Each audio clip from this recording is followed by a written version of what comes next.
We get a shout out every time because everyone gets a chance to shout out what they're doing.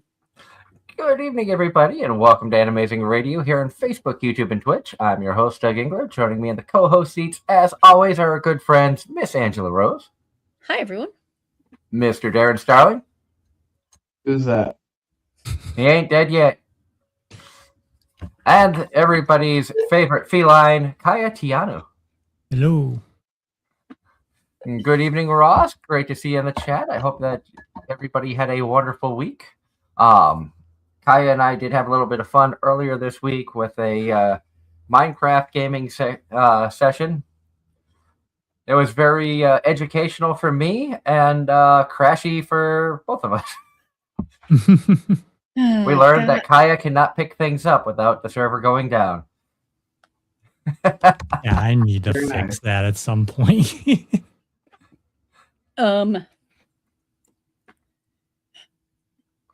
But how is everybody doing? Much better this week. Yeah. Sickness has been going around. I saw in like some of the Discord channels that I'm in that like the on key. There was flu going around for a lot of people in there for 2, 3, 4 weeks. Darren, it hit you. It hit my household. Kaya's still healing up from an injury. Angela had some personal stuff and some sickness at the end of last year, which kept her out of a couple of shows. Mostly just nonsense shenanigans and probably a migraine. Good evening to John Knight and Mario. Great to see you guys. Great to see everybody coming in. Yes. Mario says, welcome back, Angela. Yep. Good to be back. To that I say, welcome back, Mario. Ditto. Welcome back, Mario. Yeah. And both Mario and John I have on socials. Have been seeing their anime and video game posts, and subsequently some of Mario's video game posts have given me some ideas on what I should be looking for to play next, but we'll see. Free time is limited. And speaking of anime news, I saw announced recently for Saratoga Springs Comic-Con, I believe it was, up in Saratoga in the spring of this year. Monica Rial was announced to be a guest. That's Sam Chase's con, which we've worked with Sam in the past. So if I can manage to get the time off, it's about a 4.5-hour drive each way. I would make a day out of it to go up to the convention, say hi to Monica and stuff like that. Mario, I know you probably wouldn't be able to make it to the States for that, but if I do get up there, I can tell her you say hi. My free time, given new job new and all that fun stuff, vacation time is limited. And hello to Poopsie Brown.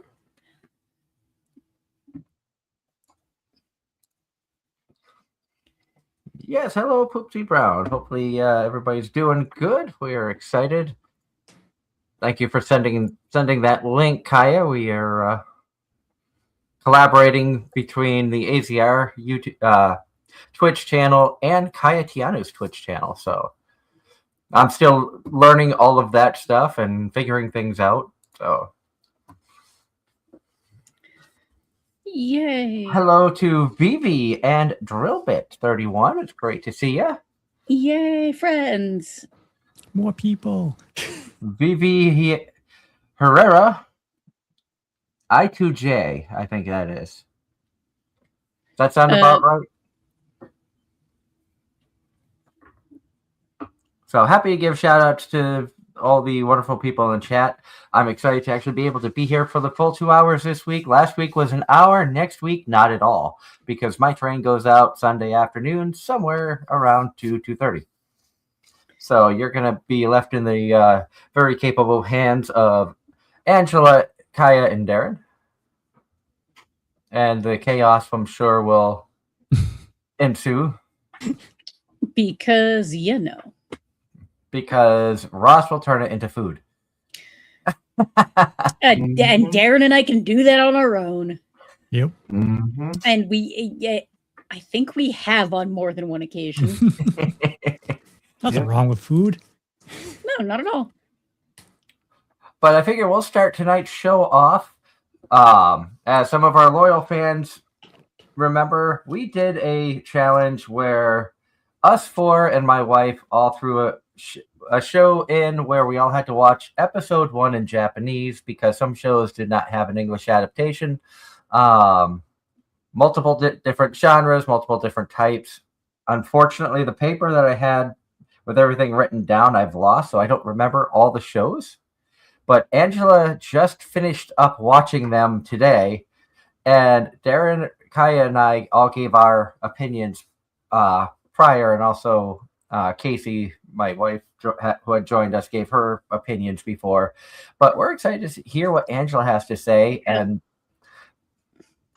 as you go through the list, you can say which show it was, the name of the show, who suggested it, and then we can, after you give your opinion, we can do a recap of what we thought. Well, I'm going to do this in the order I watched them. The first one I watched was actually Casey's pick, Ranking of Kings. The short answer, that was definitely a not for me show.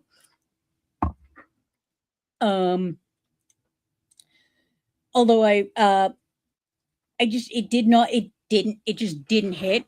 The art was okay. And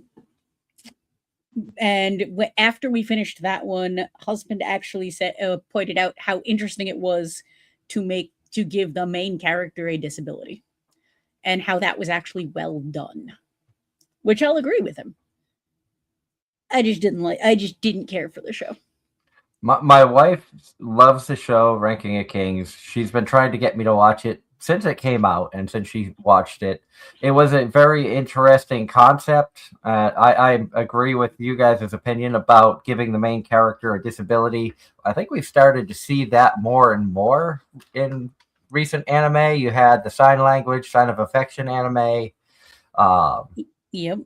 And so I think it's interesting that they're starting to incorporate, medical issues and disabilities, and bringing some light to it, but not making fun of it, showing strength in many cases. Yep. So it's nice to see the positive affirmations. That was my take on it. Yeah. The second one I watched was Yours, Doug, Saint's Magic Power is Omnipotent. You got me to watch an isekai, okay? But it doesn't feel like an isekai after that first episode. I will, you know what? I'll give you this one it was a lot better than I was expecting. But it felt very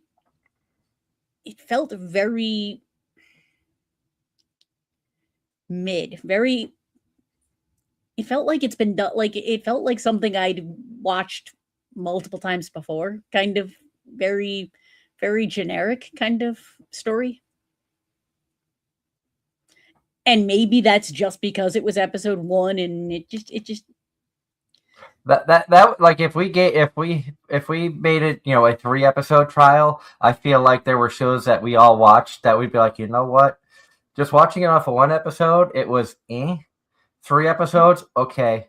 Off of 1 episode, I think Kaya enjoyed Saint's Magic Power. Considering I ended up watching the second immediately. Next was Darren's pick, Dorohedoro, and that was a very me show. Like that one I'll probably eventually go back and finish. I had a feeling you'd like it. If nothing else, for the what the my watching factor. Exactly. That was very much a what in the heck did I just watch?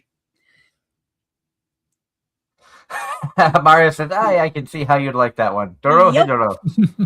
Yep. My so Which I've learned how to say. The first time I tried to pronounce that on the air, I butchered it so horribly. but that's exactly it. That one was my favorite out of the 4. And then the last one I watched was Kaya's pick of Macross Delta.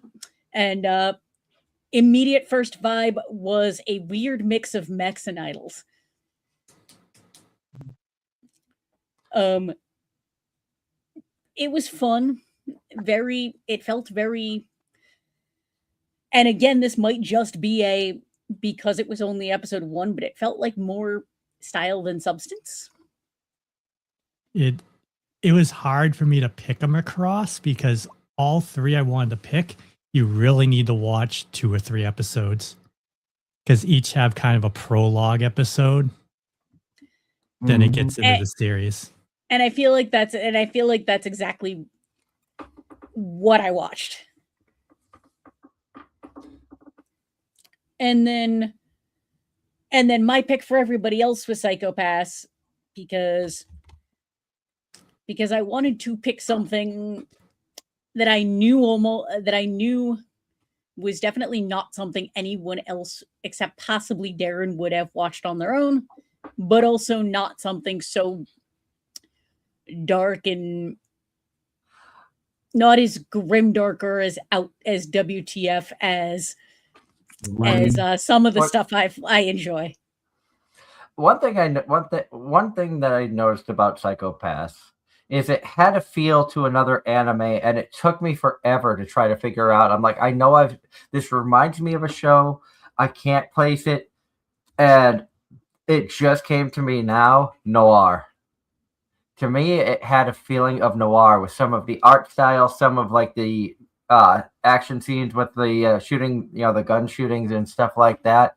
I'm like, it kind of reminds me of the old anime Noir. Noir, if people are interested, check out. Mario agrees with me, Noir. And Mario is agreeing with you that he needs to rewatch Noir.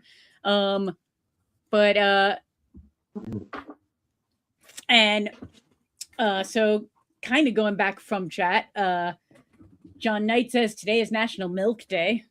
Very cool. Mario, I remember Kaya is the kitty. I have Mario. I do remember you liking Psycho Pass because I vaguely remember this coming up before. Hey, Nancy. And then we've got a lovely comment from Ross that I missed. Ross says, I might be the only one watching the You and I Are Polar Opposites anime that started this morning. Nope. And my question... I'm watching too. I can't decide watching in dub or sub. I can't answer that one. Because I'm biased. Darren, are you watching it subtitled? Of course. Okay. Yeah, that is not one of the ones we watched today, but we did in fact watch multiple episode 1s today of the new season. Even I watched a few earlier this week. We did. No, almost our entire list for this season is adventure of some variety.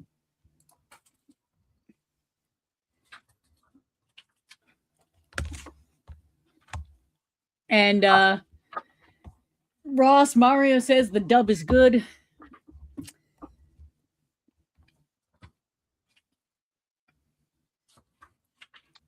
I'm just glad that I'm not gonna spoil it, but we have an anime that's progressed beyond what your average anime takes a whole season to get through. in the first episode,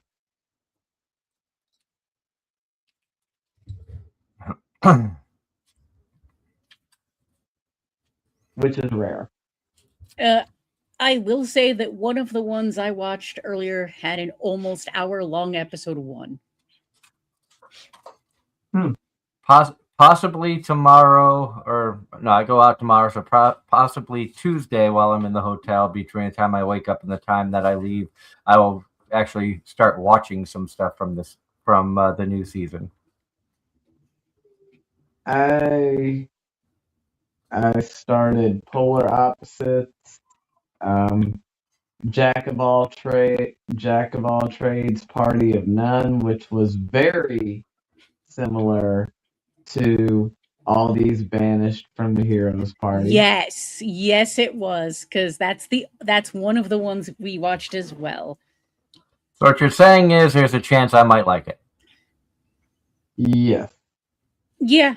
Because I did watch the only episode 1 that I've seen thus far is the I fell in love with a member of the Heroes Party and tried to confess to her. I watched the first episode of that, and I don't remember reading. I remember reading synopsis, but I don't remember them saying exactly who this person was. If they did, I didn't remember it because I was kind of surprised by who it was that tried to confess to the member of the Heroes Party. Oh, that's on my list. We haven't watched that yet, so that's why I'm keeping it very vague and not spoiling anything. Oh, and one of the ones that I'm shooting myself for not watching previous seasons that I said we should all watch. Well, I'm following through this season with this one. And I also started Maya Naka Heart Tomb. Yeah, no, there was a cute girl in the Heroes Party that's on our list. We haven't gotten to that one yet. I haven't started anything. I've been playing Wuwa. Please save me from that game. At least it's not Uma Musume anymore. I still will play that from time to time on the phone.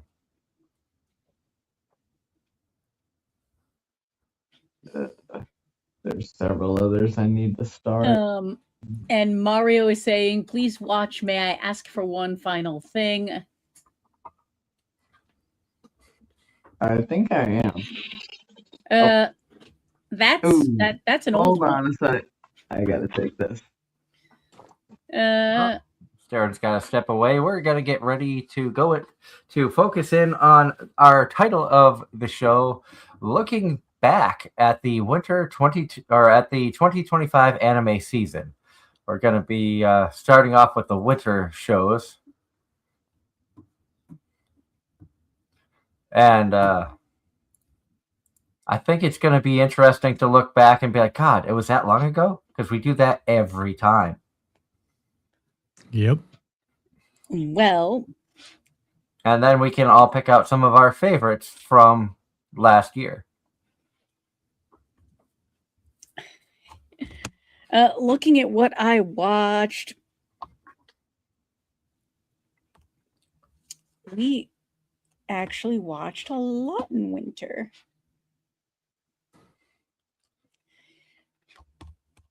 I'm gonna go out on a limb and say I feel like the collective favorite of the group for winter would have been Guild Receptionist. Guild Receptionist was fantastic, but I give it to Apothecary Diary season 2. That was not winter. Oh yes, it was. Never mind. January Never mind. Never mind. I missed that one. I missed that one, and nope, absolutely. Because winter brought a lot of there was quite a few season 2s that were spoken about highly. Solo Leveling season 2, Apothecary Diary season 2, Sakamoto Days was fantastic. 100 Girlfriend season 2, that was a highly anticipated one because season 1 was so out there. Everybody wanted to see what happened in season 2. Zenshu was the isekai I enjoyed. Happy Marriage season 2. That was actually pretty good. Yep. Getting married to a girl I hate in my class wasn't bad. That was all you guys. That was me. I started it.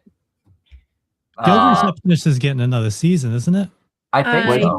Think so. Guild I think- Receptionist. I may be a guild receptionist, but I'll solo any boss to get out on time.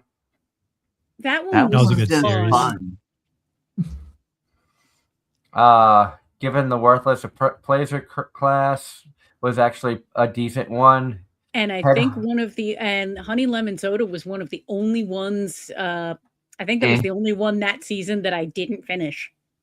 It was meh at best. It did not hit at all for me. Mario says solo leveling never clicked with him. John Knight says today is the 15th anniversary of the Black Butler dub.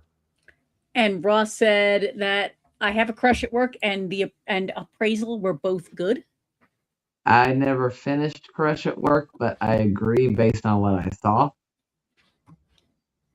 Headhunted to Another World, Salaryman to Big Four was actually better than I was expecting it to be. Yes, isekai. I went in with the frame of mind of it's another isekai. It's going to be just another one of those time filler, mindless, stupid shows that I really, really seem to enjoy, and it actually was a lot better than I was expecting. I got to chime in on these two just because I was on the phone and wasn't able to say nothing.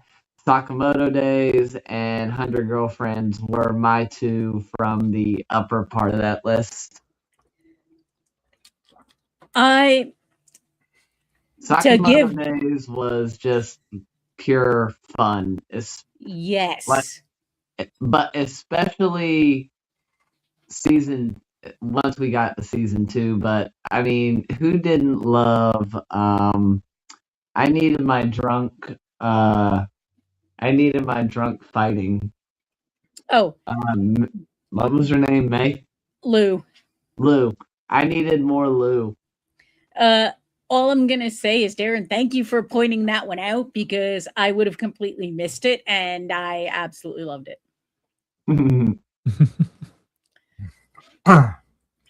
Other ones that I had checked, I actually watched quite a bit from it back in the winter. Left my A rank party to help my former students. I never finished. Bureaucrat to Villainous, Dad's Been Reincarnated. My wife and I actually started watching that. I found that one really funny. It was really funny, a lot of really good stuff. But then towards the end of the season, it kind of got boring. Like it seemed like they were rehashing a lot of the jokes, and we kind of lost interest. Bogus Skill Fruit Master, that one was actually a decent one. Middle-aged Shopper, I watched it just because I was like, oh, it's about a 40-year-old dude that gets reincarnated. Let's see what this is. Dr. Detective is one that I watched, and it was very much a variant of House. I absolutely loved it. Definitely one of those not for everybody kind of shows. They did actually go into some really dark stuff, but it was fun. And Toilet Bound Hanukkah-kun, you watched that, didn't you? I did watch that. That was really good. No, I think season 2 was better than season 1, and I think there's more to come. Season 2, I felt like there was more emotional content, so it brought you in emotionally more so than just the storyline, where you really fell into it. Did any of you guys, or was it just Ross that watched Welcome to Japan, Miss Elf? I watched that, or I started it. I never watched it. I didn't watch it. I think the only Elf one I started was Plus Size Elf at his request, but I only made it one episode in. I did watch The Elf Girl's Cat is Secretly S-ranked. That anime was everybody wants to boink a cat. That's what I ended up nicknaming it. Didn't you watch Kurio? Didn't you watch Madaka Kuriola is impervious to my charms? Where was that at? The one about the blonde, but the guy. The Oh blonde, yeah. I did. I was that this season? that back- was this season. It was further up. Was it? Ross says Oh, Headhunt I did watch that Headhunted one. was Yeah. okay, but could have gotten some romance, but I understand it's all about work. And then A rank was good, but I wish Jamie had more scenes. Fruit skill was just okay, but the redhead was fire. Online shopper, weird that the in girl didn't join, but the show was weird. And Ross confirming that he did watch Welcome Miss Elf, said it's wholesome. Wish we knew more on how he got the ability. Of being able to transfer between the elf's world and his own. Kind of scrolling down through. I don't know if I watched much else from this season. I did. I'm living with an otaku Neat Kunoichi. That's also one of the girls that when I was purchasing our figures, there was a steep discount on her Dakimakura. I think she was discounted down to like 5 or 4,000 yen, so I just couldn't pass that up.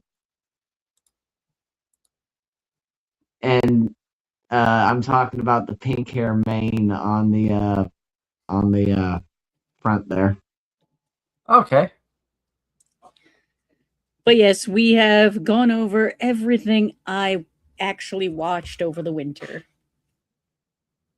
You know, one I meant to start because I've watched everything else from it and forgot. What's that? Grisaia Phantom Trigger. So yeah. Because I love the Grisaia series.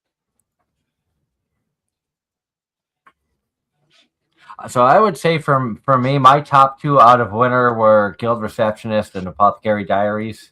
It for 2025, it's hard to beat Apothecary Diaries in my opinion, because that is a show I would recommend to anybody. Same. Sakamoto Days, very up there. Apothecary Diaries. Sakamoto Days, Guild Receptionist. They were just like fun. 100 Girlfriends was probably my top from that season, and then followed by the girl Married to a Girl I Hate. Lazarus, we never went back and watched. We meant to.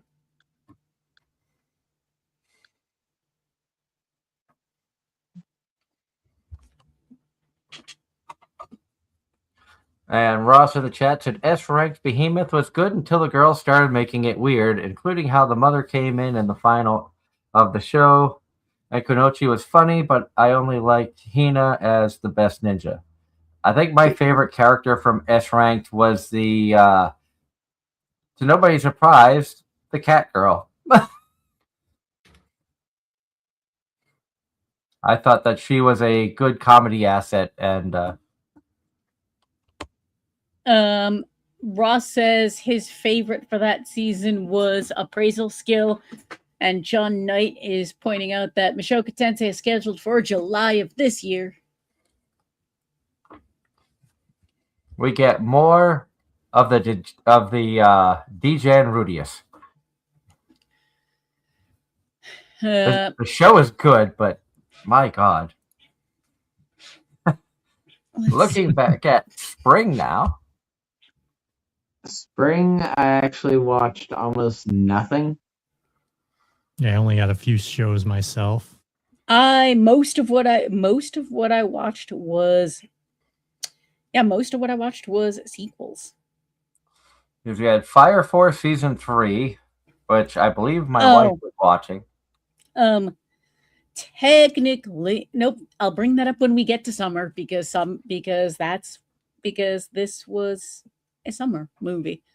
Like, why is there a movie on here? We got MHA Vigilantes. Did not actually watch that one. Here's a show I meant to watch, and ironically is called Witch Watch. I've been meaning to watch that as well. Windbreaker season 2 was one of the ones that I did watch and really enjoyed. I meant to watch Kowloon Generic Romance. I watched the Brilliant Healer's New Life in the Shadows, and that was actually pretty entertaining. Boy Girl Friendship Survive. That was a decent one. It was. Put them on Takamani-san. I dropped. Oh, I completed it. I knew you were gonna. Well, it took me a while. I didn't complete it until like a couple weeks ago. I was gonna say until last week. Killing Slimes for 300 Years season 2. It was more wholesome, cute. Oh, just your typical slime show. So apparently for spring, I only watched 2 shows. Same.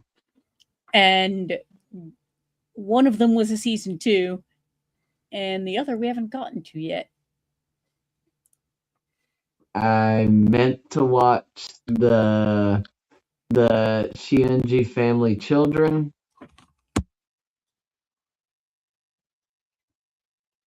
Meant to watch it. Yeah, I think this was just a season where very little appealed to me. Unaware Meister. I watched that one. That one was kind of a cute show. Darren Ross says, don't watch Kowloon. There was no romance and it was boring. Okay. I also meant to watch I'm the Evil Lord of an Intergalactic Empire. That one was interesting, and it was got a little boring at the end, but it was interesting. If I'd have watched season 1, I definitely would have watched season 2 of Ahern-san is Indecipherable. I meant to, Go Loser Rangers one. I meant to watch season 2, but we didn't get around to it. Oma Musume, I feel like at least 2 of you watched Cinderella Grey. I watched season 1 of Cinderella Grey. I have not watched season 2. The Chargers just intercepted the Patriots. I started Summer Pockets, but dropped it or forgot about it. Kaya, since you enjoyed Saint's Magic Power, you might enjoy The Two Perfect Saint, tossed aside by my fiance, and ended up going to the neighboring kingdom. I think you would enjoy that. That has a very similar feel to Saint's Magic Power. Okay. And it was really good, actually. I have to share. Given how much we talk about sports and we're in the NFL playoff season, I have to share a fun fact. The Bears beat Green Bay earlier this weekend. The last time that happened was 1 week after Pearl Harbor. Really? The last time Chicago beat Green Bay in the playoffs was 1 week after Pearl Harbor. Wow. Not quite as long, but the last time the Bills won a road playoff game, because the Bills won today, was 1992. 3. Was it 93? I thought it was 93. I was 11. I was close. But. And you will be hearing some sports updates throughout the show, because I do have a tab open where I have the sound on, but as low as it'll go where I can still hear what's going on. The Chargers have the ball in the red zone. It's 3rd and goal after picking off Drake May. of all the times to throw an interception. They are on about the 3.5 yard line. Meh. Ooh. But going down this list, never actually watched season 2 of Go Go Lucha Ranger. And then I didn't watch any of the rest of these. I think I watched the first episode of Rock is a Lady's Modesty. Summer Pockets I started, and it was really good, and then all of a sudden, like, the whole subject matter changed, and like it started over again. And I hate when shows do that. And I'm sure there's like it would all tie in at the end, because I've seen it before in other shows where it's really good, then all of a sudden the entire subject matter changes. Mm-hmm.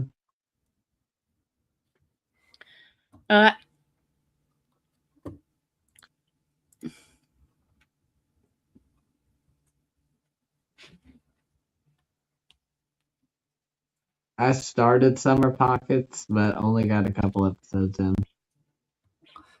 And for those interested, the Patriots held them. The Chargers went for it on 4th and goal, and no good. Incomplete pass. Patriots take over at the 1 yard line. I can just see my brother's house right now. Everybody just screaming. Gorilla God's Go-To Girl was actually somewhat decent. A Gundam I did not watch. I don't even know how you would pronounce it. I didn't like that Gundam. Maybe it's because of the last one. I just didn't like it. Witch from Mercury was just so good. Yeah, I just felt like they kind of downgraded themselves when they on that one compared to Witch of Mercury. Mm. But it's hard when you come out with such a good show. Yeah. I don't remember seeing this one before. I'm sure we talked about it, but it screams Darren. Machina-san's a love bot. No, I'm not a big fan of the whole robot. Well, I take that back. There's been a couple I've watched. The last one I watched, it was either Beatless or Plastic Memories. And Ross is throwing up comments as we go through shows. Ross is throwing in comments. I'll admit I can't keep up. And Doug, what did you do? I had to show the fact that my cat is staring at the screen as the mouse is going. You can see her ear. She's literally right in front of me, in front of the monitor. Yeah. I'm like, I have to bring it up so you can see right down here. Right there. I see Nanachi. Did you say Boy Girlfriend Survived? I watched, made me angry for Blue Haired Girl and others dumping on main dude's dream, but good show. It was decent. Actually, I had to do it. Also, book series ended last year. And Darren Rion won. I don't know what that means. And which one? I'm going to assume. Okay. I think he's talking about Boy Girl Friendship. I think so as well. Anne Shirley was one of my favorites for the season because it was a really good adaptation. But those books were like a very influential part of my childhood. Catch Me at the Ballpark was actually more entertaining than I was expecting. I kind of went into it with a blank slate and was pleasantly surprised by some of the moments in it. We ended up only watching like one episode, and then I forgot to watch it, and then got busy, never went back to it.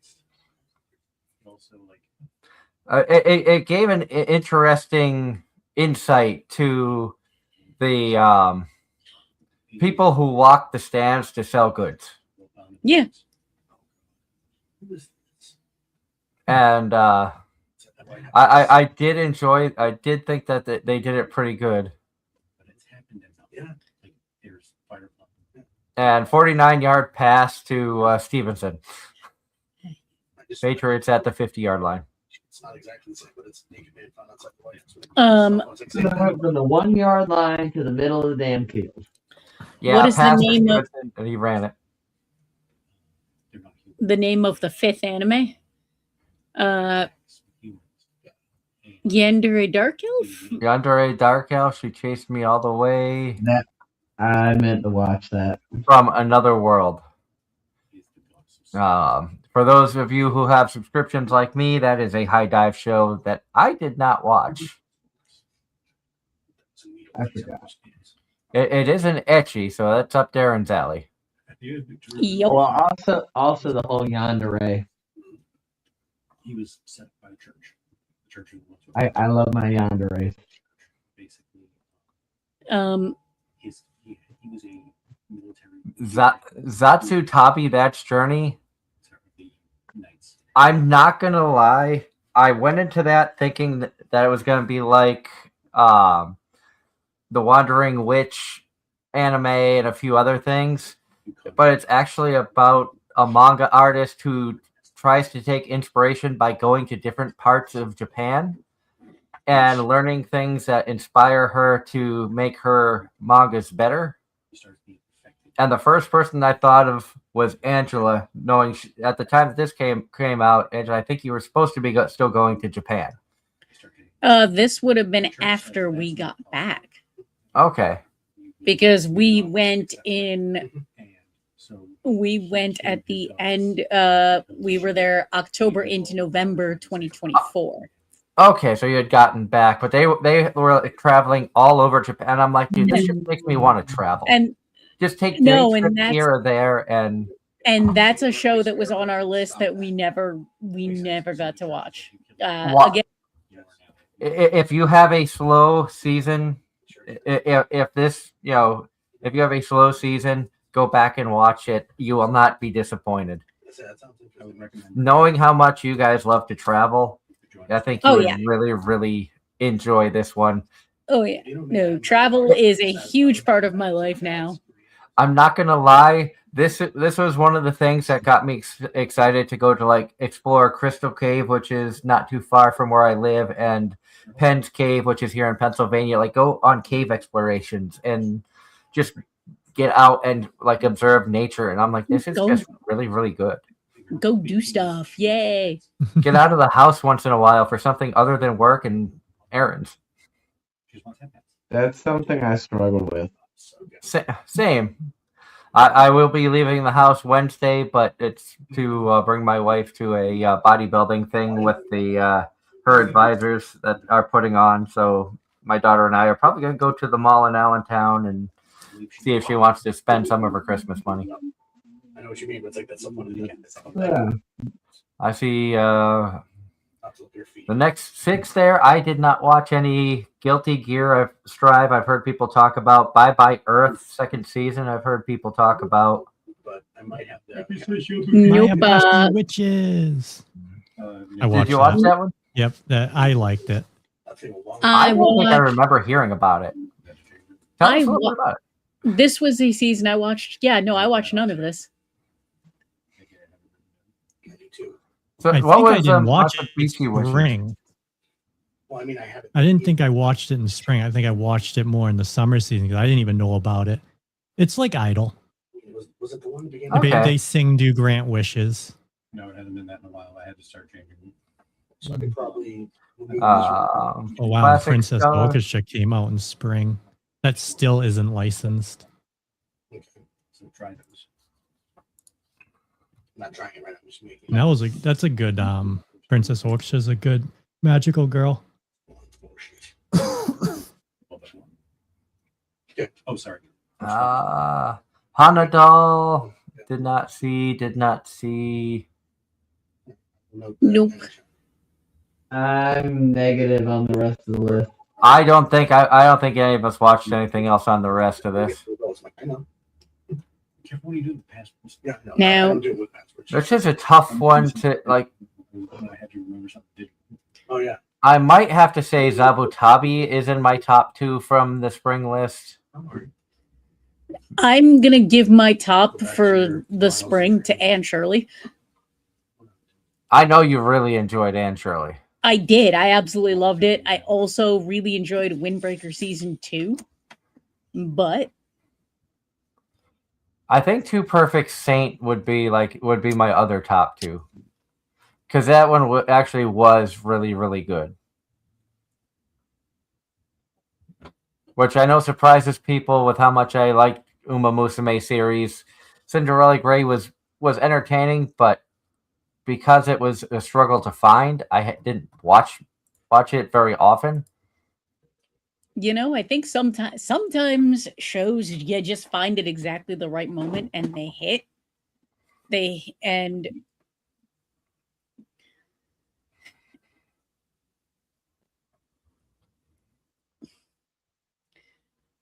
And Ross says Gorilla God Girl and Aaron Zahn are his favorites from this season, or from spring 2025. So looking back to summer 2025. I watched quite a few more in this one. No. Same. That said, one of the things I think at least a couple of us watched was before we start going down here, did we all watch Garnt's movie? Yes. Yes. No. Okay, so Darren did not watch Bond. Not only did I watch the movie, I watched the documentary. It was like an hour to 2 hour long documentary about the making of Bond. Oh, I believe I watched that too. Yep. Connor also did a video about that. I wanted to do a video about Bond, but my work schedule, kept me away, and then I kind of forgot because of just being busy and life happens, and we're all, we all have, as adults, you have responsibilities that, take your imagination and your focus away from things that you want to do because of things you have to. Yep.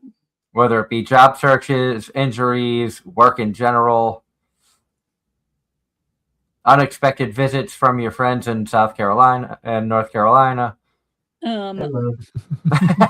Yesterday, John Knight is pointing out that yesterday was the 5th anniversary of the Attack on Titan final season dub. Which part? I was gonna ask that. I was about to say which part. Yes. Gonna have to be more specific, John. Because it had like 582 parts. I know I'm getting a shaking. I don't have the tab open, so I can't see Angela shaking her head at me. Yes, I am shaking my head at you because I say that every time, and Yep. you shake your head at me every time. Yep. But it's true. That was I'll tell you what. ridiculous how they broke that up. I agree. Did any of us watch Dan to Dan? Nope. No. My wife did, and I believe my wife watched Don to Don, and I think she really enjoyed it. Because season 2 is the first one listed. I was planning to, and I forgot. I didn't have time. And the next one is Dress Up Darling, season 2. Ross's commentary. Dress Up Darling was good, but not as good as season 1. And before we start, he's bringing up the argument of how Fragrant Flower was delayed here until fall. No, it wasn't. I still haven't watched it. Kaiju 8 season 2 was so good. Sakamoto Day season 2 also fantastic. I mean, lights, camera, action. Probably the most iconic part of that whole second season. Yes. 100%. Because just why not? We didn't plan for this. Call of the Night season 2 was absolutely phenomenal. Better than Dress Up Darling. I said it. I said it as well. At the time, I said Call of the Night season 2 was better than Dress Up Darling season 2 and was a better romance than Dress Up Darling season 2. Mm-hmm. John Knight. I about to say Nazuna was tiers ahead of Marin this season. I'm gonna. And not gonna lie, the detective really grew on me in those last 2 episodes. Yeah. I'm actually going to agree with John Knight. Kaiju 8 season 2 was a 10 out of 10. I will agree with that actually. And how dare us what, Mario? Because I don't know what that's in response to. It's probably the fact that we said Call of the Night was better than Dress Up Darling. And Nazuna was better than Marin. I do not agree. So but I also didn't watch Call of the Night beyond 2 episodes of season 1 and did not enjoy. So I would almost say just watch season 2, because season 2, I feel like the story in season 2, it had a little continuation from season 1. But I think you could go into season 2 without knowing season 1 and fall in love with it. Apparently Mario agrees with me on Call of the Night, period. And Ross says Call of the Night season 1 for me was better, but at least we got to learn a whole lot more about Nazuna. Exactly. And like I said also, I forgot, because of how she acted, how young the detective actually was. And that's probably why she grew on me in that last little bit. And like you knowing Nazuna is a vampire, like the vampires you see, they always look young, but they're really really old. Hearing some of the past of Nazuna, and you realize she's actually really young as well. About to say, she's actually not that old. She's not all that much old. In vampire terms, she's not all that much older than the main male character. Yeah. Mm-hmm. I think Nazuna is like technically in her 40s. Mm-hmm. Did any of us watch Dr. Stone? That was I did. I fell off around season 3 but all in all, still an excellent series. Very informational. Ross says Dr. Stone is okay, but we'll see how it ends in April. Because that was next on the list. And next one after that is definitely one that I'm sure Darren watched or was at least on his list. Rascal Does Not Dream of Santa Claus. I unfortunately did not get a chance to watch it because I need to watch the movies first because they're technically prequels. So I need to do Rascal Does Not Dream of a Girl Going Out, and there's another one. But I need to watch the movies before I watch Santa Claus. But I still reiterate, Mai is top tier waifu material. Secrets of the Silent Witch. I did not watch that one. Nope. Same. Nope. Same. Grand Blue season 2. Nope. And then I did, obviously, sorry, going back to this, I did watch Fragrant Flower, and in my opinion, it was one of the best of the season. And I watched it as it came out, and it deserved every bit of the score it got.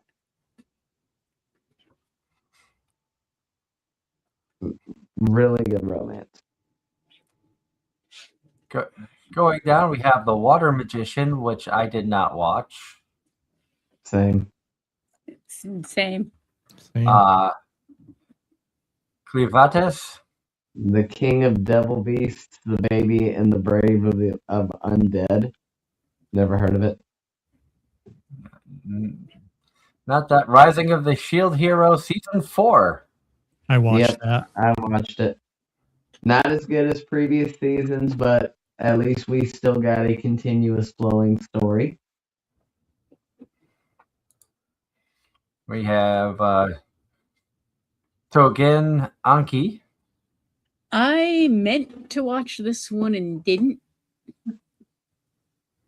Then one that Doug watched. Reincarnated as a Seventh Prince, Season 2. That got dark fast. Yes, it did. That was on my list. Season the 1 whole was series like, on my list. Season 1 was cute and entertaining, and Season 2, we try not to swear on the show, but it happens from time to time, and there's no better way to say it than shit got real. What do you mean? Well, I say we try not to. I didn't say it never happens, but in this case, in this anime, shit got real. I was gonna say, I stopped trying to filter my language quite some time ago. I know, that's why it's fun to push your buttons, because every now and then we get that clip that moment. Mhm. And it's even and those clip that moments are the best when Darren sets you off. Because it almost never happens. Up next, we have Apocalypse Bringer. I did not watch that. Same. Nope, I think we've touched on everything I've watched. I watched go- it. There was the next two I meant to watch. Dealing with Mikadono Sisters is a breeze. Yep, meant to watch that one. No, And no then- freaking way I'll be your lover unless ... That was one I meant to watch because Yuri. And didn't you guys talk about Rent a Girlfriend? Yeah, Yeah, we talked about how agreed we that we were watched sick of it and weren't going to finish it, and then spoiled the ending. Yeah, okay. Meh. I made it to season 2 and I haven't watched anything after that. I watched the I season, made it. lost it. I made it 2 episodes into season 1. And I can apparently, kind of figure how it's going to end, though. and apparently, the chat loves when you guys make me overreact to shit.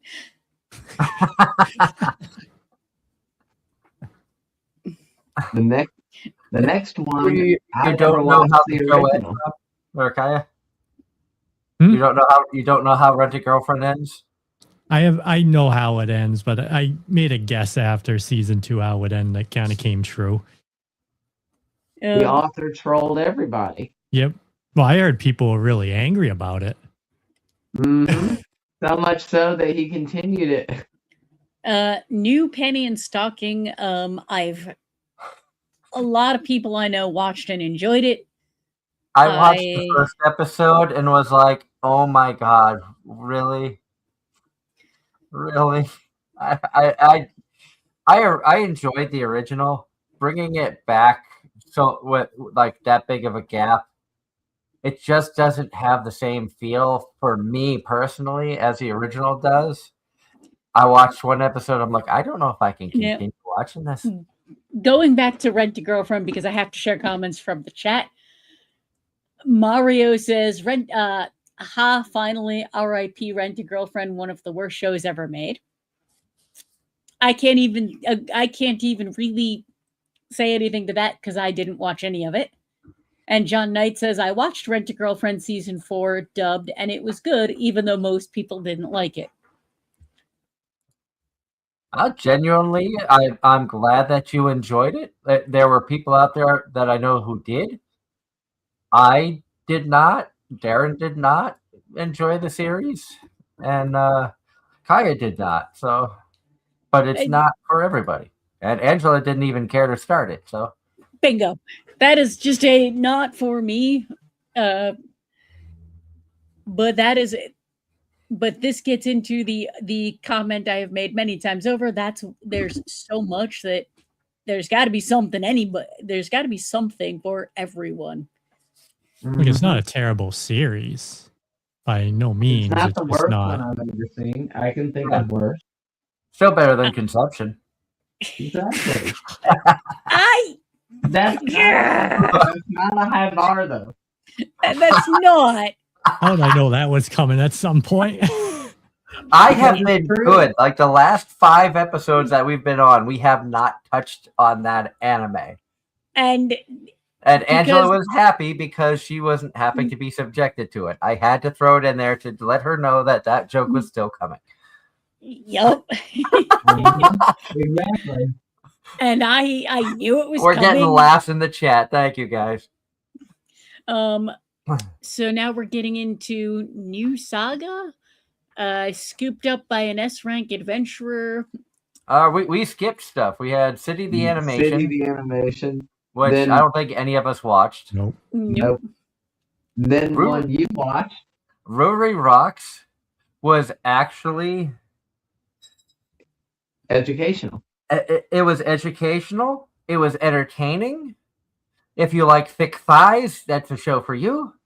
If you like learning about rocks and minerals and things like that, it's definitely a show for you. If you have even the slightest interest in nature and the world around you, I put that right up there. The style of show, like educational style of show, put it up there with like New Game, After School Dice Club, where you kind of learn about makings of different things. This kind of goes into the educational aspect of the study of rocks. Dr. Stone, Cells at Work. And I literally would tell anybody, give this a 3-episode try. You're either going to get hooked, or you're going to say it's interesting but not my thing. I even think that Angela, just because you like to travel, I think you would enjoy it. Based on your description, I feel like it would be a interesting but not for me. But we'll put that on the we'll get to it eventually, maybe. I didn't. It was a show. I'll be 100% honest. I was gonna skip. I think I watched it. I think you in a only watched hotel. it because you were bored in a hotel room. Yeah, I was bored in a hotel room. I wanted something to watch, so I was like, screw it, I'll give it a shot. And then I was hooked. And then Couple of Cuckoo season 2. That Strike Adventurer was pretty good. I did not watch Couple of Cuckoos. Ross says Couple of Cuckoos. Ross says S-Rank Adventure was good, especially the light romance between the main guy and the pink-haired and the girl in the picture. Yep. But good story. He says She was couple cute. I'm not gonna lie. The pink-haired girl was actually kind of a cute one. She kind of grew on me. He says wasn't bad either. He says A Couple of Cuckoos was okay, but season 1 did better storytelling than season 2. It didn't feel like progress ever got made. Another one. Go ahead. My wife. Oh, go ahead, Darren. No, go ahead. I was going into a new anime. I was going to say, A Couple of Cuckoos was an anime while my wife and I started season 1. It got interesting and then got boring, and we stopped. Sounds about right. Watari Kun's blank is about to collapse. I meant to watch that one, and I didn't. Outcast's Restaurant I watched. That was actually kind of interesting. Now that's one that might be an interesting one for Angela, since she does like some of the cooking shows, some of the different cooking anime stuff. But I feel like the next one was also one Darren either watched or meant to and didn't. No, actually, no. Betrothed to My Sister's Ex. Mm-hmm. No, I'm not one for villainous royalty style romances, so Fair. I completely looked over that one. The next one on the list was one that I know Angela was really, really, really looking forward to. Vending Machine Season 2. Now we just need a Season 3. Wait, I think it's coming. The next one after that, With You in the Rain, I meant That was one we started and didn't finish because no time. And Ross says, Outcast Restaurant was good story. It's good. Betrothed to Sisters X. Oh my gosh, loved it. It was good. Darren, not villainous. Well, like I said royalty. And then Ross says his favorite from the summer season was A Rank Party. And then we've got the next one on the list. I meant to watch because of all the stuff I saw from this show. And Private Tutor? What? The Private No. Tutor one? Oh, Shy Hero? No. I must be looking at a list that y'all aren't. Which one? It's Nukitashi, the animation. Yeah, because we had gotten With You in the Rain. The next one was Shy Hero and the Assassin Princess, and then Private Tutor. Yeah, no, the app I'm using, probably showing the more adult ones. This isn't a hentai, but it might as well have been. It's called Nukitashi, the animation, and the whole show is basically about students having to interact in different ways in every episode. Interesting. Okay. I'll just read it. The tropical Seiren Island is a paradise for deviants.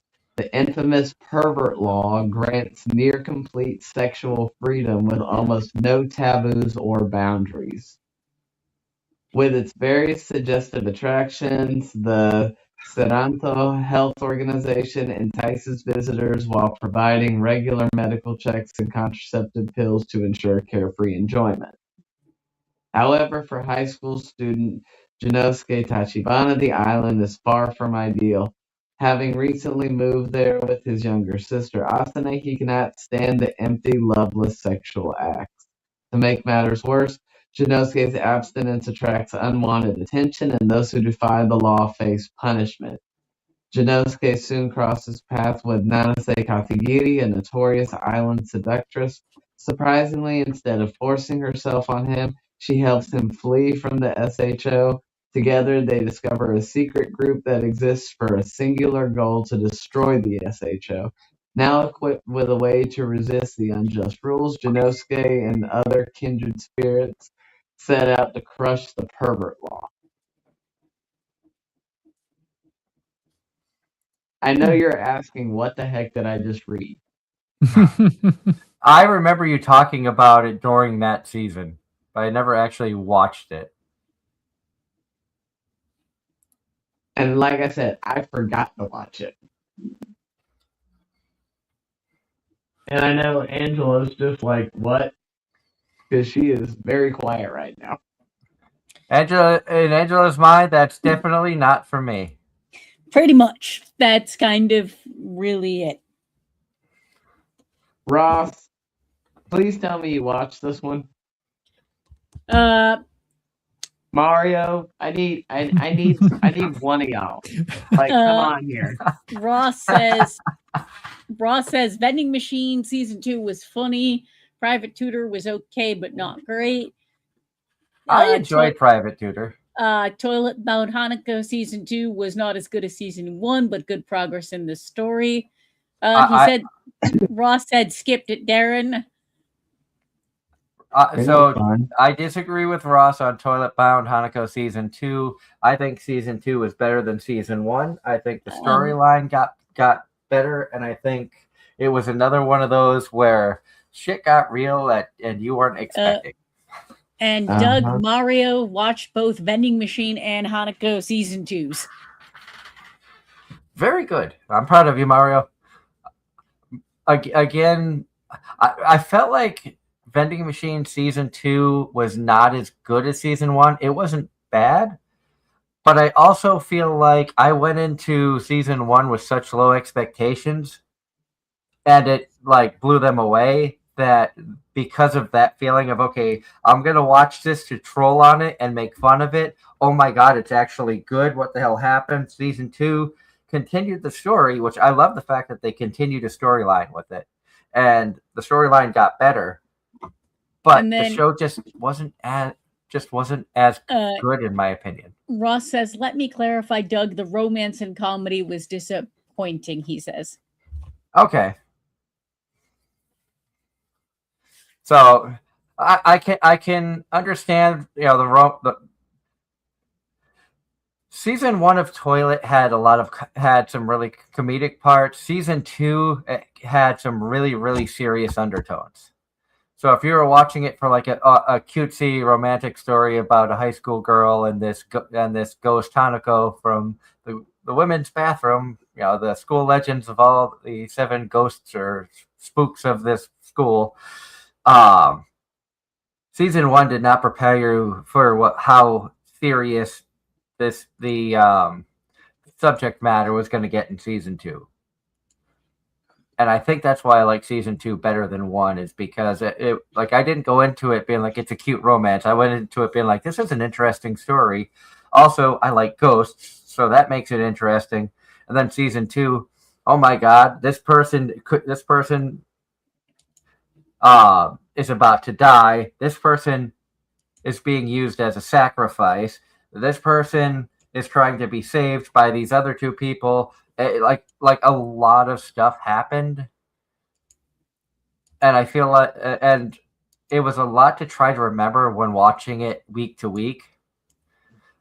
I feel like if I go back and binge season 2 of Hanako-kun, it's gonna hit that much harder because I'm not gonna have that 7-day time frame or 7, 8, 9, 10-day time frame because of my work schedule from when we watch the last episode to the next one, and have it all crammed together and be like, this hits harder than it should.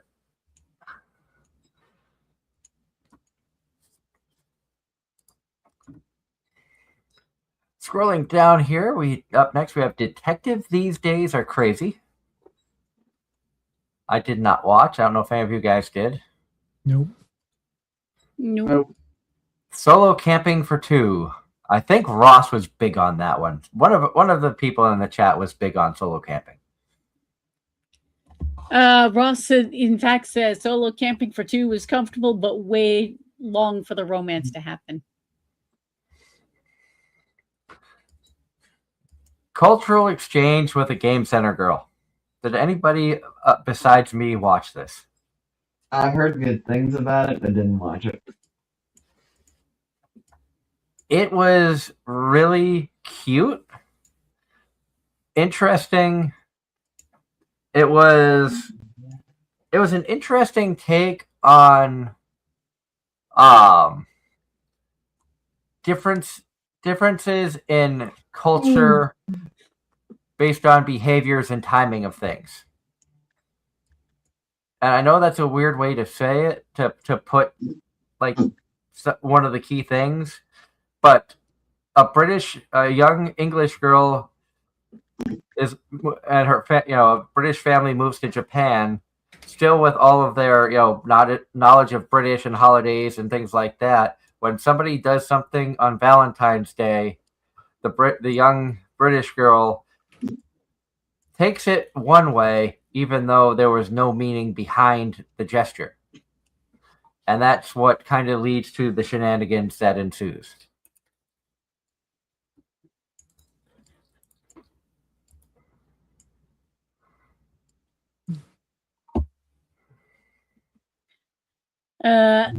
Ross says Cultural Exchange Game Girl was funny and it said romance, but it was dry. It was fine.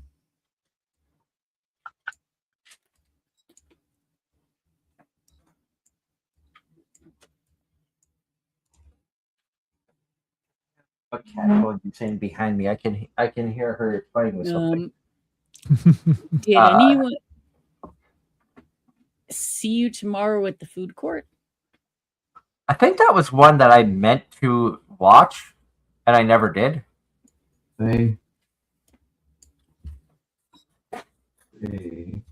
Yeah, I don't think most of these I didn't watch at all. And then April Showers, I know Ross, I believe, watched this one. Someone did, because someone I remember was talking about it during the season. I think this was one I looked at and then just never got around to it. We have Bad Girl. I did not watch. I heard about that. I heard good things about that one.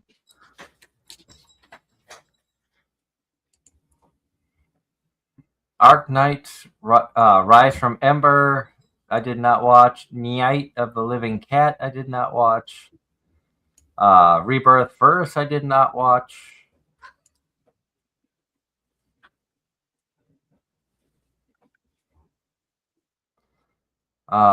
We have Hell Teacher, Hotel Inhumans. I did not. I don't think any of us watched. Let's Go Karaoke. Did not watch. Nope. Nope. Dekken no Mogura, the Earthbound Mole, is a no. Turkey. Darren's dream anime for bowling, Turkey. They ruined it. He did not watch. No. No, I watched part of it. Did you drop it like I did? Yes. Like, if you're gonna do a bowling anime, give me like bowling, not the history of bowling. Like, and not only that, a false history of bowling. Like, come on. Yeah. Like that was just unnecessary. Like, give me an actual bowling anime where they're actually trying to compete, like in a tournament. Give me a tournament arc, for crying out loud.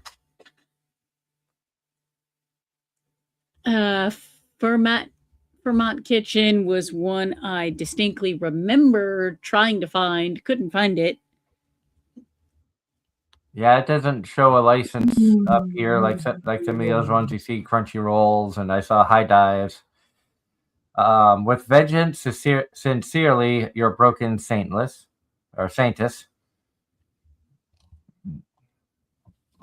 Did not watch that one. Captivated by You, no. Reincarnated as a neglected noble. Did not watch. Nope. Reincarnated as a neglected noble, raising my baby brother with memories from my past life. What in the actual hell? I do enjoy my I do enjoy my isekai long titles, but that's freaking stupid. I'm sorry. If you enjoyed it, great, but that title is ridiculous. Milky Subway. That sounds like Darren's type of show. What? The title here says Milky Subway, the Galactic Limited Express. 9 Ruler's Crown was a no. I think the rest of this probably no for most of us. Card Fight Vanguard. Yeah, no, I think we have. I think we have exhausted that one. Yep, I think we are at the. Point where I think we're done. So looking at this list of stuff that we watched and enjoyed, I think my top 2 would have to be Call of the Night and the shock of the. I would say probably the hidden gem, no pun intended, of Ruri Rocks. I think that was an anime that was really good that a lot of people slept on because of I don't want to watch a show about rocks. Ross says his top 2 for summer would be Betrothed to Sisters X and S Rank Adventure. My top 2, based on what I watched, I'm actually going to go with Kaiju 8 Season 2 and Sakamoto Days Season 2.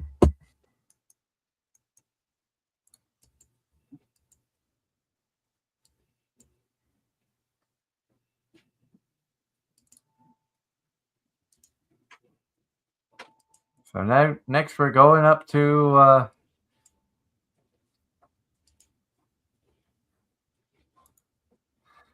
fall 2025. Starting off with One Punch Man Season 3.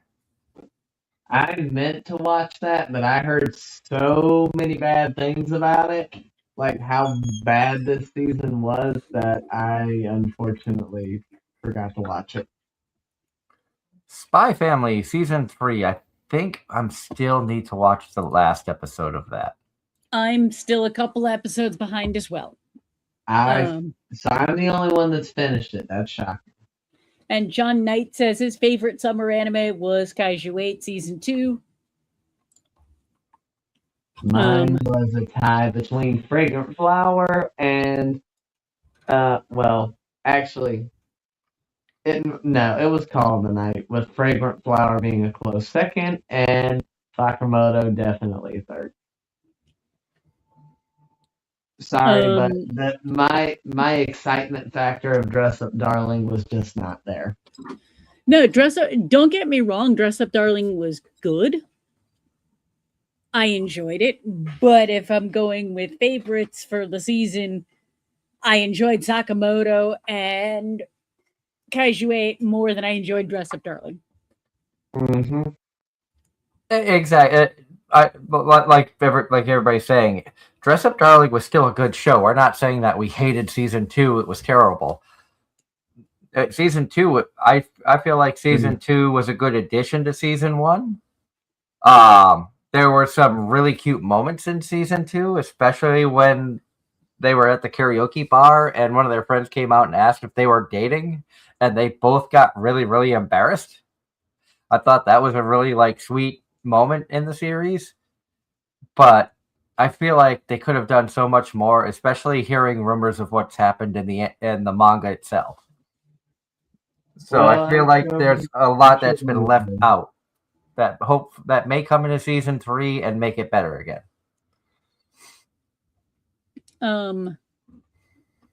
See, all right, Ross, My Hero Academia final season. Ross says it was good, but need to finish the final episode in May. See, I might be in the minority here. I actually was completely satisfied with the ending we got. I still don't know the ending and honestly have no intention to. I just feel like they're just trying to get a little more money out of it because they know they can. Yeah. From what I read, it was actually the fandom demanding a better ending. Yeah. And it's just like, but why? It basically comes down to the manga readers, the source material people versus the anime people. And a lot of people, from what I've heard from various podcasts, a lot of the fans were absolutely irate at the ending of My Hero. And so I think it was one of those cases that no matter how it ended, people were going to be upset. Yep. And I think that's what we're getting into nowadays with some of these long-running series is you get so enthralled in the storyline and you know these characters and you feel like you're a part of the show because it's been going for so long that then when it ends, you're complaining because it ended. Not that you're happy or sad how it ended. You're just mad that it's done. Mm-hmm. And, and it's funny. I think I forget who it was from Japan, basically said, look, these series are going to go based on how Japan perceives the series. We don't give a damn what the rest of the world says. Yeah, and that's another thing is we view it from an American standpoint. You know what I mean? Because we're from America. We don't have the same upbringing as the Japanese culture. The people who live in Japan have a lot of different family lifestyles, different rules, societal rules that they live by. There are certain things that we do here that if you did in Japan could get you exported. or the other way around. Yeah. And Ross, jumping ahead a little bit, Ross says, "May I ask for one final thing? Was awesome. Love the English. Love the English voice actor saying beach. So funny the way she said it. One of his favorites for the entire fall season." I kind of wanted to start that. I think my wife started watching that. I saw Gigik's video talking about the fall 25 season, and the one clip that he showed multiple times was her just completely bitch slapping somebody, and I'm like, I kind of want to watch it just because of that. I meant to watch it. I probably should sit down and again, depending on how much I'm stuck in hotels this week and in the next few weeks, see what I can do. This train actually has a pretty quick turnaround, so it's not that I'm not that long stuck in there.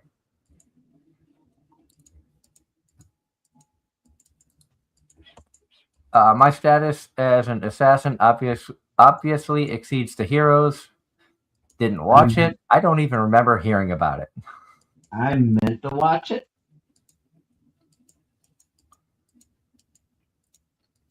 To Your Eternity, Season 3. I heard really good things about the series as a whole. Never started it. Yeah, I got a 7.73 on Mal. Ross says, "Assassin better than hero status. Good story, comfortable watch. Should put Demon Idol with elf and main male." And after To Your Eternity, we have Campfire Cooking in Another World with My Absurd Skill. That was actually enjoyable. It developed a storyline I wasn't expecting, and I can understand why I got a 7.7.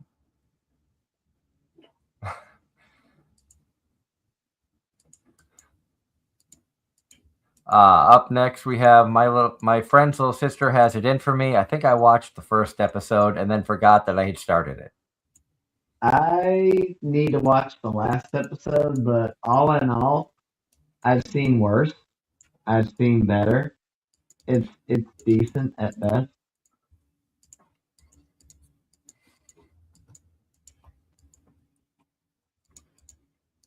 Yeah, I watched almost nothing from fall.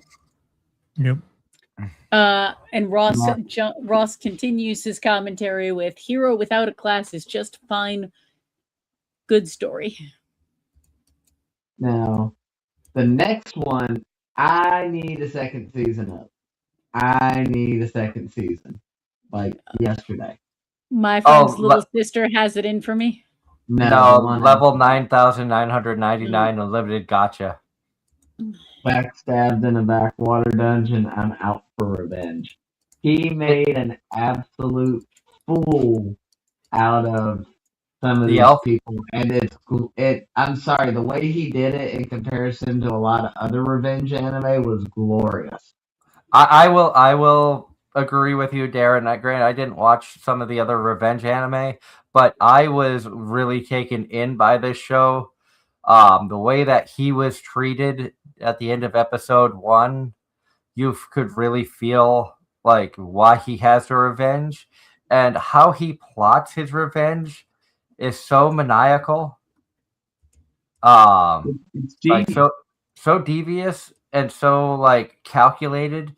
It's ridiculous how he plans to get this stuff done. And you factor all of that in with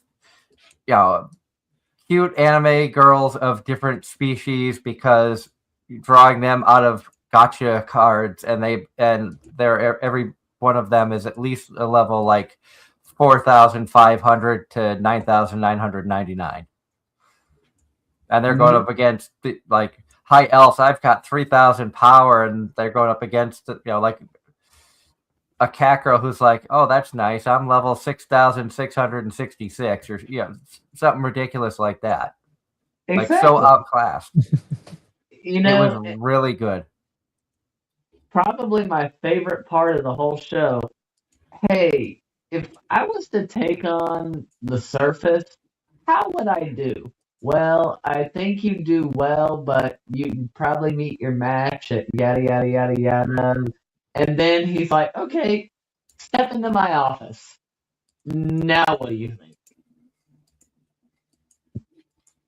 I think one of my favorite moments, and it's not really a spoiler, because you don't really know the context, is when he literally made the elf girl who kicked him when he was down. You know, he was literally on the ground, had been shot in the leg, left for dead. The elf girl who pretended to care for him and, you know, treat him the best out of all the monsters in their party.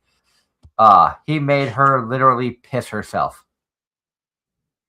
Uh-huh. I'm like, is there any better revenge than a scene where the person who tricked you the most and hurt you the most emotionally, you made them pee themselves in fear?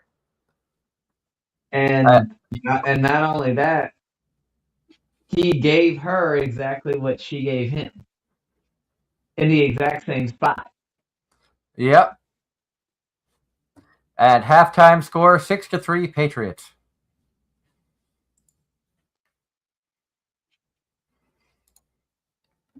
But yeah, I need a season 2 of that. Like I agree.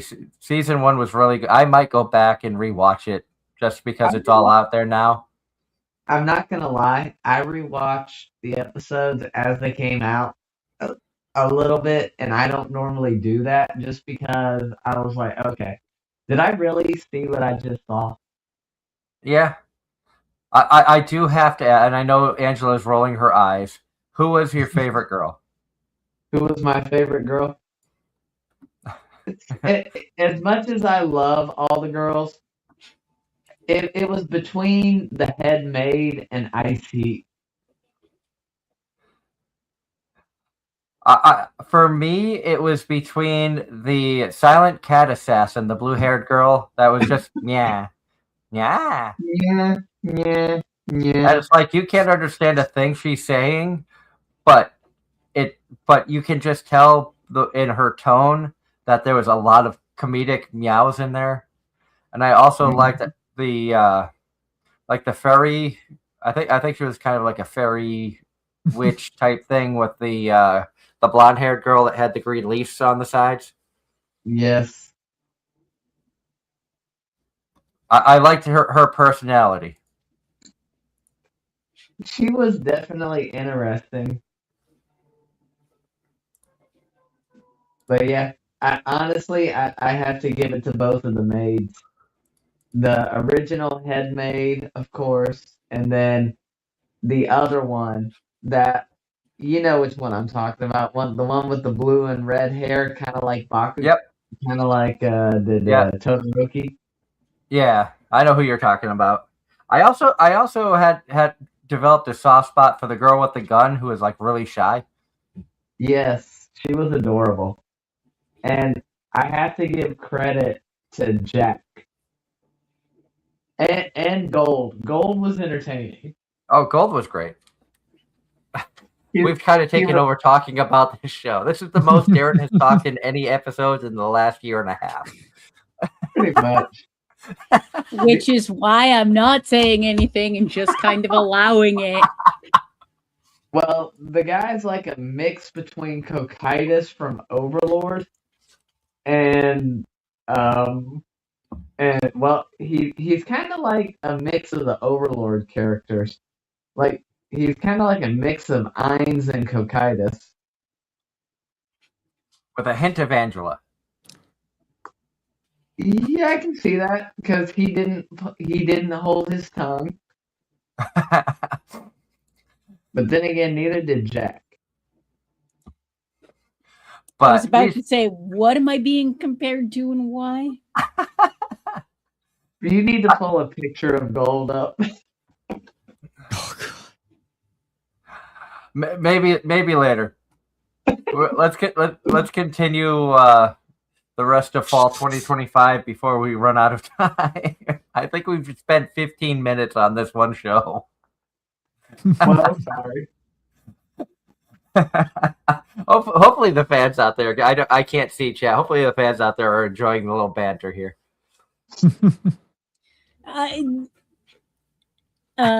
Ross says, "Can confirm Darren is not feeling dead." Darren's like not I said, dead. that show, I need season 2 yesterday. I agree. Up next, we have Sanda. And that's the one I told Ann she needed to watch. Again, I never did. Because who doesn't love a show about Santa?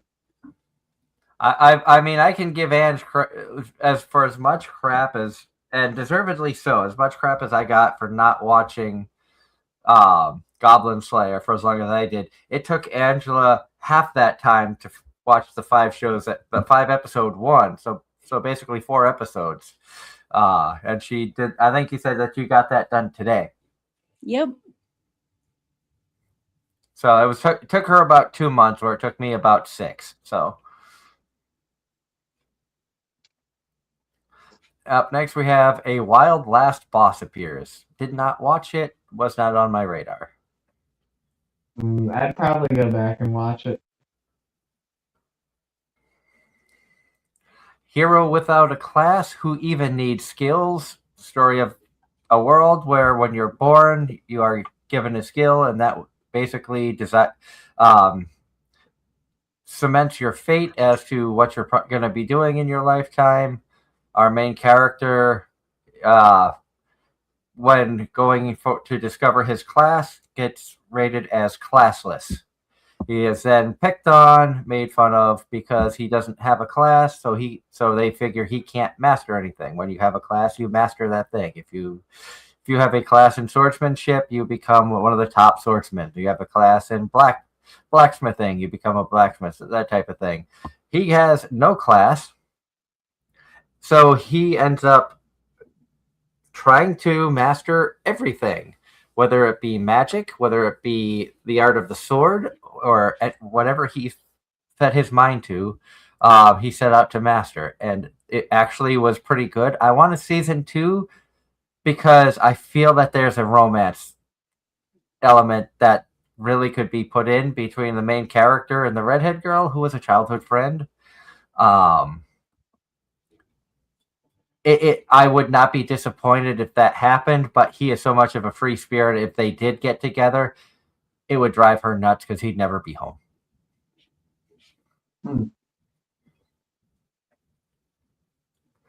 Up next, we have Let This Grieving Soul Retire, Part 2. I meant to watch that show mostly because of the black-haired girl, but I forgot.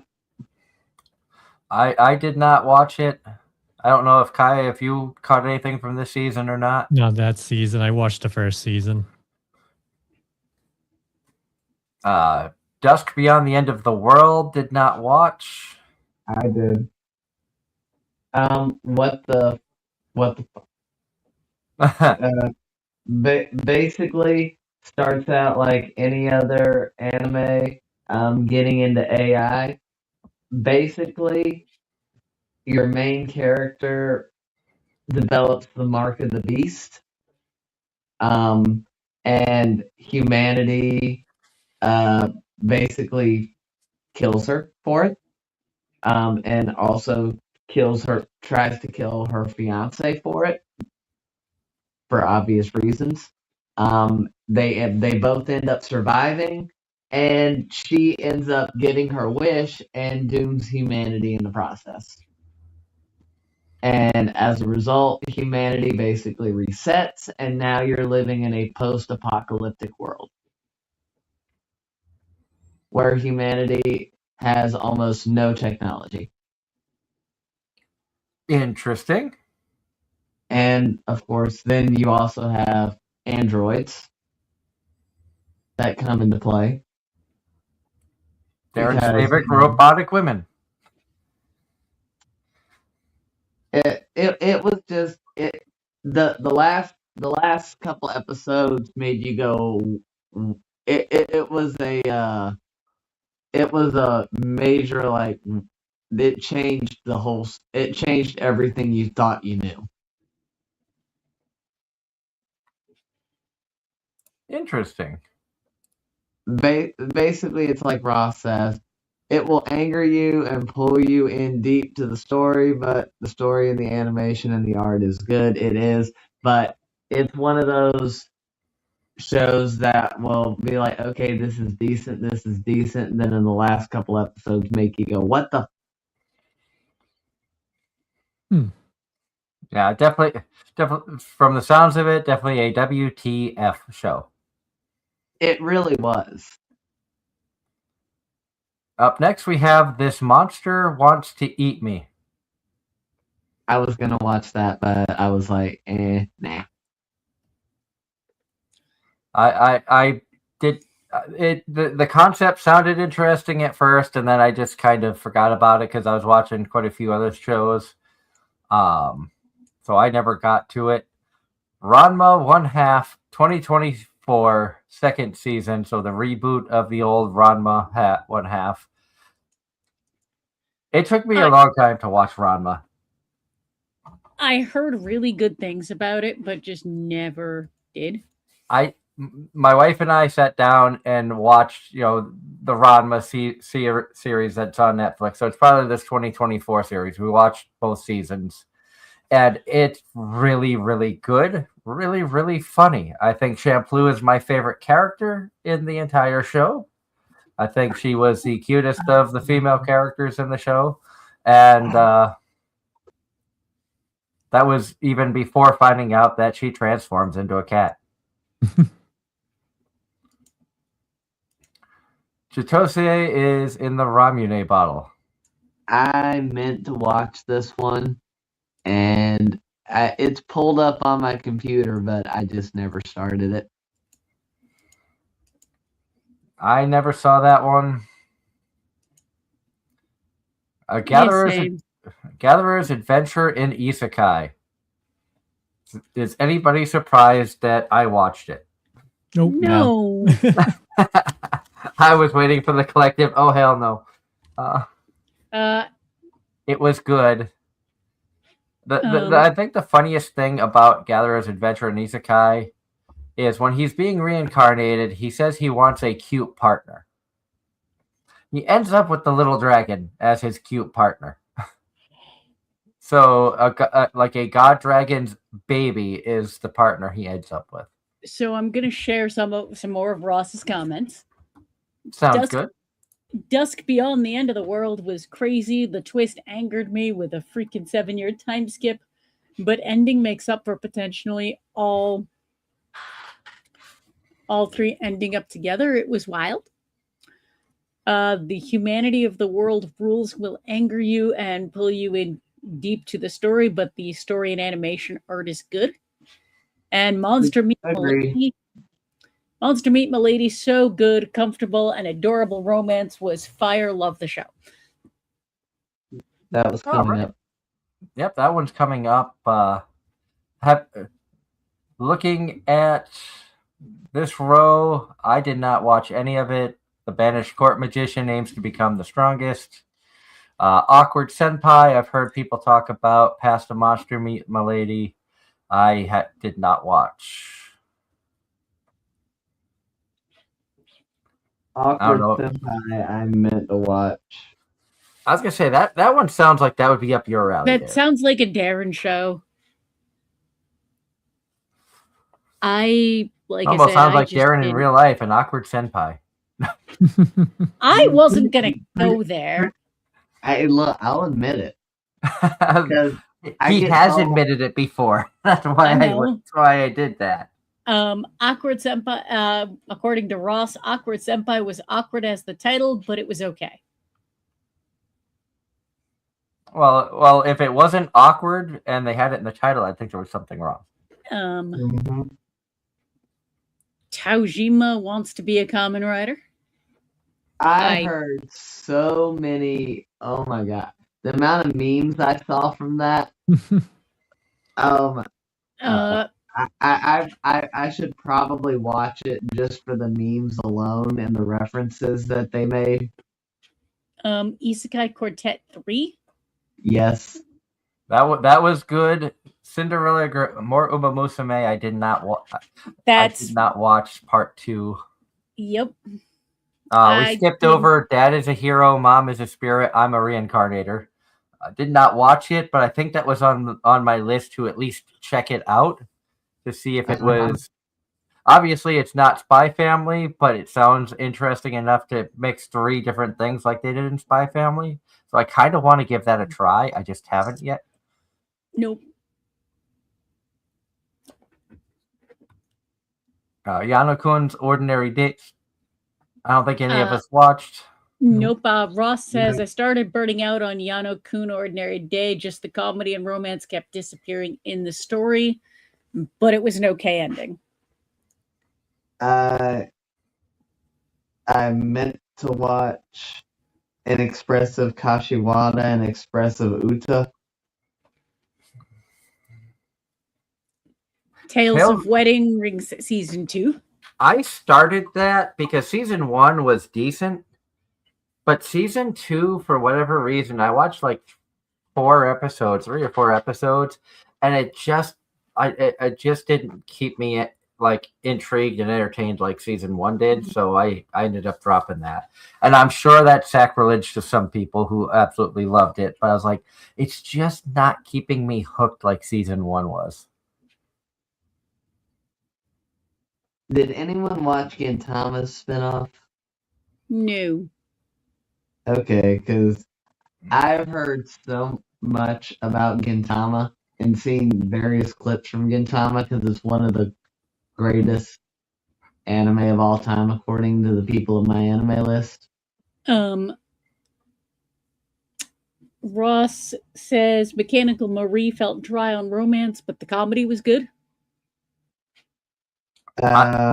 Going back to Uma Musume Part 2, that's got an 8.68. I am kind of surprised it's that high, although I haven't seen it. Good. But that just goes to show you how much people love horse girls.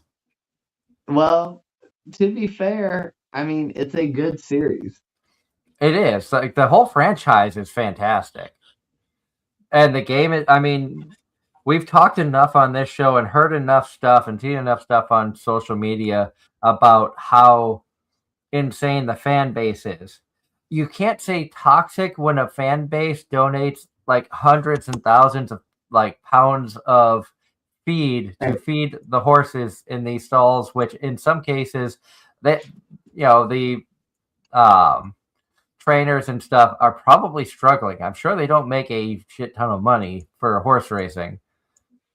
Especially in a case of like Haru Urara, who was beloved thanks to her pink-haired anime counterpart, because she entered over 100 races and never won. Mm-hmm.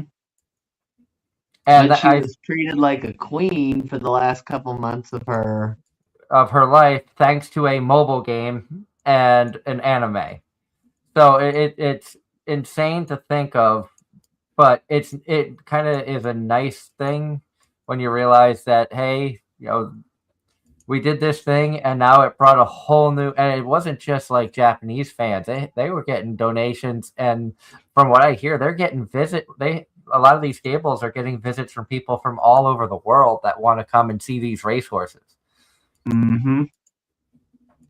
And if I'm not mistaken, something about Uma Musume made it over to some of the races here in the U.S. At least I thought I heard that on one of the news outlets. Yeah, Games. Yeah, I think Psy Games has even started incorporating some of the American racehorses in there now for some of the mobile characters. And I think they were sponsors of some of the famous horse races across the country. Yep. Not just Japan. They've gotten pretty big. Granted, they've kind of come under fire recently. Well, I'm just glad they went after PETA. Oh, yeah. Aaron, have you heard the other thing with Psy Games right now? Nope. They announced they're making their own little side, like, company that deals with AI, and everybody's in an uproar about it. Yeah.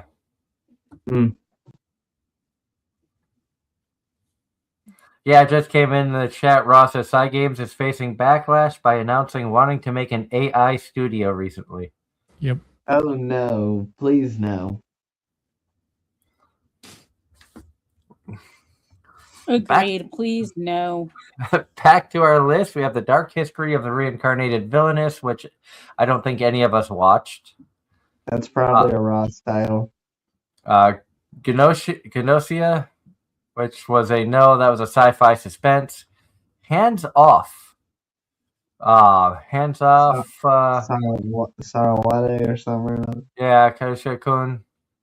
Yeah, that was Massage Skills. Okay. That one. Take the sports out, and it screams Darren with the etchy part. Of course. A Star Brighter Than the Sun, did not watch.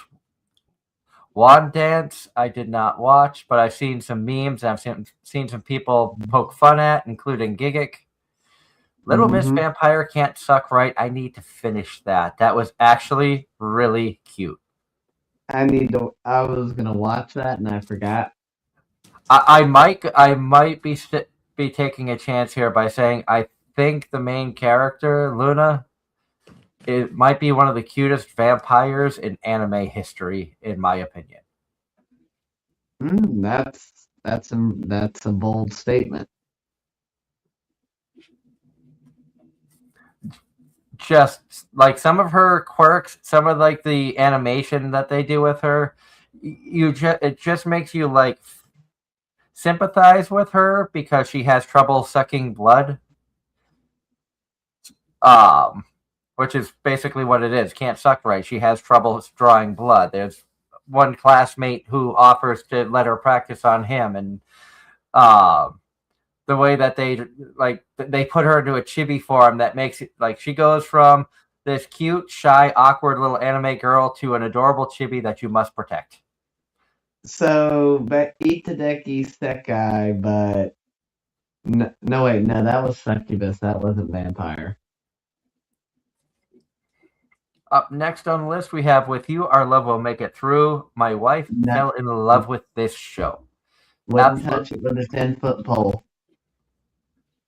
She went out, and we actually have like the first 2 or 3 volumes of the manga. Wouldn't touch it with a 10-foot pole. I would not watch it either. Kingdom 6th season, no. Nope. Let's Play, no. Kakario Bed and Breakfast for Spirits 2. I need to finish it. It is really good. I love the franchise. In fact, I think the last cosplay I did was of Genji from the show. The art style in season 2 from season 1, because they switched studios, takes a bit of getting used to.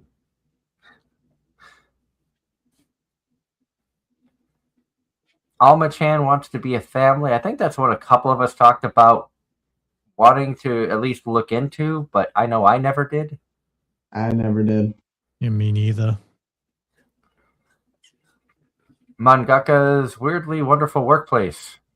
That is one I would actually consider watching, considering I watch Comic Girls, Comic Party. Basically, it's how to make a manga. Okay. That may be something, because if it's like how to make something or like educational on a subject, I seem to be drawn to those. Yep. It says new shoujo manga artist Nana Futami works hard every day while being supported by Kaede Sato, her female editor who is older than her, and Mizuki Hazama, her assistant.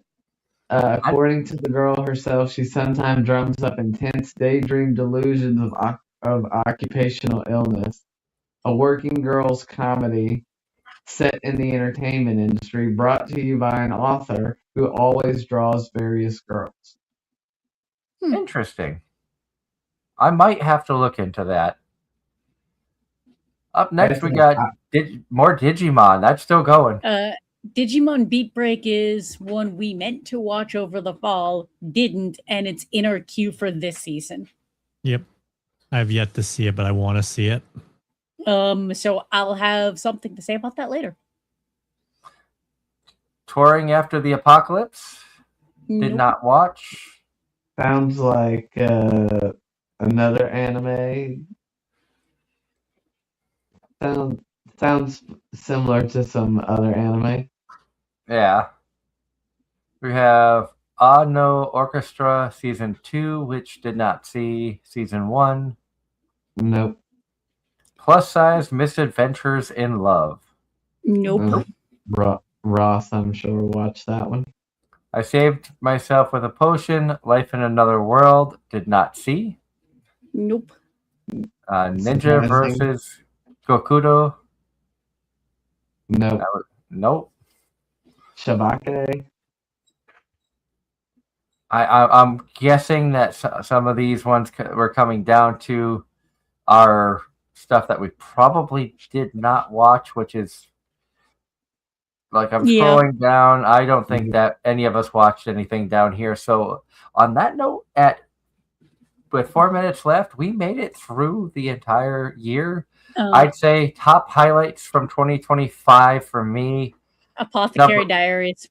Apothecary Diaries and Call of the Night are top two. I'd say Call of the Night and Fragrant Flower. Surprising no one, I'm gonna go with my absolute top for the year being Apothecary Diaries. I suppose Vending I should. Machine Season 2, your second? I'm gonna say. Keeps ignoring that one. Yes, I am. I'm gonna do. I'm gonna do a one with Apothecary Diaries being the overall my favorite of the year. Honorable, good ones for each season. Zenshu was probably the standout for winter. And Shirley for spring. Sakamoto and Kaiju 8 were the standouts for summer, and I really watched like nothing for fall. My Hero was good, but if I'd watched probably anything else. And I'm gonna do some chat comments before we wrap.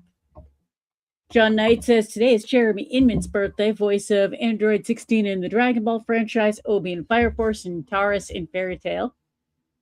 And part of one of our most iconic Christmas specials ever when Jeremy Inman and Anthony Bowling joined the show from at the time, Funimation voice actor Christmas party. And before the show ends, Guy Moon music behind Danny Phantom and Fairly Odd Parents passed away in a car accident. Condolences. Yes. Condolences to the family. Patriots fumble, Chargers recover.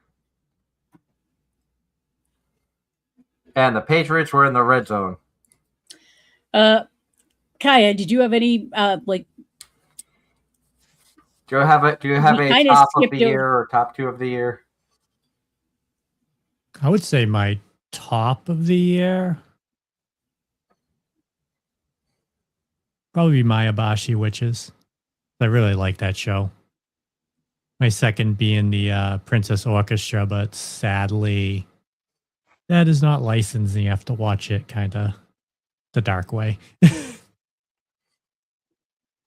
Yeah, there are some shows out there that have the potential to be really, really good, but they're not licensed. So you have to go, like you said, you have to go underground to find them. Or and as much as people don't like certain companies, certain streaming sites and things like that, I do know, you do know that it still helps the industry to subscribe, which is why I do. Yep. Because that income coming in is what they use to pay the voice actors to help dub the shows, whether it's going Sentai, High Dive to Sentai Filmworks, whether it's to Crunchyroll, I mean, that's why I subscribe to him, because I want to support the industry. We've had enough voice actors from the industry on the show. I've learned enough about some of the behind the scenes things over these last 11 and a half years that I want to do my best to support them as best as I can. You know what? Ditto. I'm gonna say kind of ditto. Just, the subscriptions.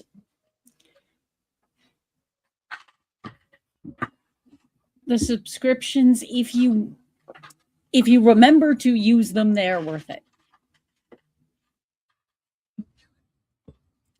Especially considering the fact they're doing away with physical media in so many instances, that which sucks. If you want a really good look, from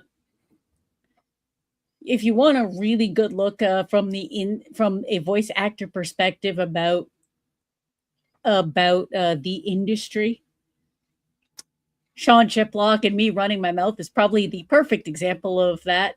Look up, go into our archives and watch our interview with Sean Chiplock. He was one of the if not the top interview of AZR's history, one of the definitely top 5 interviews of AZR's history. And it was one of those shows that when it ended and we went off the air, Angela, Darren, and myself were all like, that just happened, and I hope nobody gets in trouble. He was extremely candid, and you guys even said at the time, you can visibly tell that I was reading the chat questions without really thinking, and you could tell when my brain kicked in. Yeah. Because I realized about halfway through reading the question that I probably shouldn't have, and then was just like, well, too late now. We're just gonna get a non-answer and move on, and it'll be fine, right? Nope. No. And to give you the time frame, this was Kaya. This was back when the controversy had come out about how much voice actors make. Why don't they gain royalties from their work when a video game, takes off, or an anime? Yep. So when all of that was in the news and fresh on everybody's mind, that's when Sean joined us, and a question came up about that topic, which 99% of the voice actors would say no comment or give you a generic pre-planned answer. And Sean just ran with it. And I think it was almost a 45-minute answer.